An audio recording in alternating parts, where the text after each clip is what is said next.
அனைவருக்கும் இனிய தமிழ் புத்தாண்டு நல்வாழ்த்துக்கள்.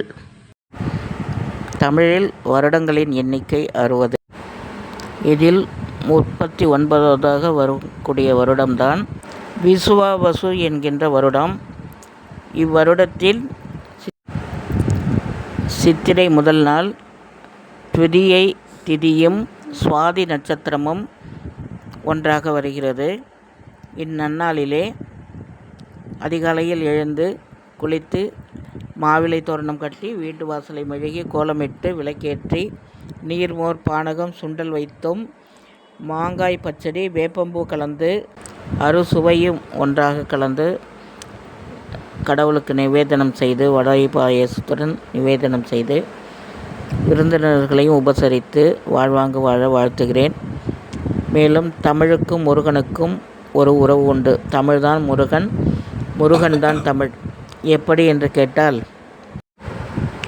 தமிழ் கலையாவும் பெருமானின் திருமேனி, அழகான மெய்யெழுத்தும் 12, குமரன் அழகான கருவிழியும் 12, ஈராறு கரத்தோடு ஓராறு சிரம் சேர்த்தால் எண்ணிக்கை வருவதும் 18. தமிழில் மெய்யெழுத்தும் 18, வல்லினம் மெல்லினம் இடையினம் மூன்றும் சேர்ந்ததே முருகனின் வடிவமாகும். தமிழில் ஆயுத எழுத்து உண்டு. முருகனின் கையிலும் ஆயுதம் வேலாயுதமாக உண்டு. இது அப்படியே ஒரு பாட்டாக பாடிவிடுகிறேன். தமிழான உருவம் தான் தண்டபாணி, தமிழ் கலையாவும் பெருமானின் திருமேனி, அழகான உயிரெழுத்தும் 12, குமரன் அழகான கருவிழியும் 12, தமிழான உருவம் தான் தண்டபாணி, ஈராறு கரத்தோடு ஓராறு சிரம் சேர்த்தால் எண்ணிக்கை வருவதும் 18. சீராக இனம் பிரித்தால் செந்தமிழ் மெய் எழுத்து நேராக வருவதும் 18.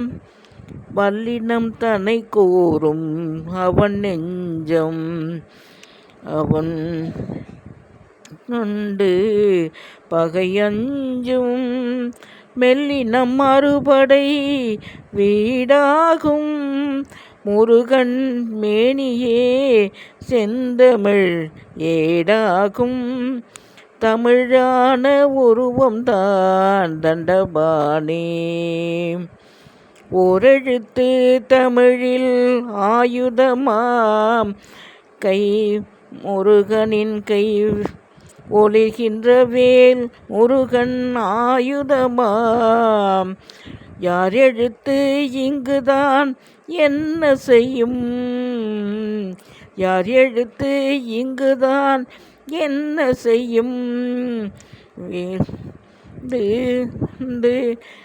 வினை குய்யும் வடிவேல் வீரம் வந்து வினை கொய்யும், தமிழான உருவம் தான் தண்டபாணி, தமிழ் கலையாவும் பெருமானின் திருமேனி, தமிழான உருவம் தான். ஓரெழுத்து தமிழில் ஆயுதமாம் கையில் ஒளிர்கின்ற வேல் முருகன் ஆயுதமாம், ஓரெழுத்து தமிழில் ஆயுதமாம் கையில் ஒளிர்கின்ற வேல் முருகன் ஆயுதமாம், யார் எழுத்து நம்மைத்தான் என்ன செய்யும், யார் எழுத்து நம்மைத்தான் என்ன செய்யும், வேல் வீரம் கொண்டு வந்து வினை கொய்யும், வடிவேல் வீரம் கொண்டு வந்து வினை கொய்யும், தமிழான உருவம் தான் தண்டபாணி, தமிழ் கலையாவும் பெருமானின் திருமேனி.